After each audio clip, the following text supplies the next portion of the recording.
धनंजय मुंडेंचा भ्रष्टाचार समोर आणण्यासाठी मागवलेली खतं रस्त्यातच अडवली, सामाजिक कार्यकर्त्या अंजली दमानी यांचा गंभीर आरोप। ठाकरेंच्या खासदार आणि आमदारांची बैठक 20 आणि 25 फेब्रुवारीला उद्धव ठाकरे करणार मार्गदर्शन।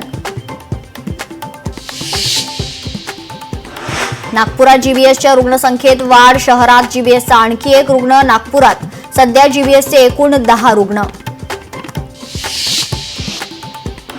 न्यू इंडिया कोऑपरेटिव्ह बँक गैरव्यवहार प्रकरणी धक्कादायक माहिती समोर, आरोपी हितेश मेहतानं परस्पर आरोपी धर्मेश पौनला 70 कोटी दिले, आर्थिक गुन्हे शाखेच्या तपासात माहिती समोर।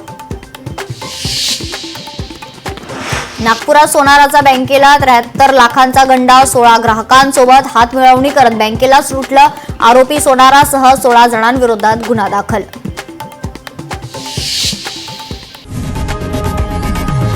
लोकशाही मराठी ऐका, पहा, जागरूक रहा।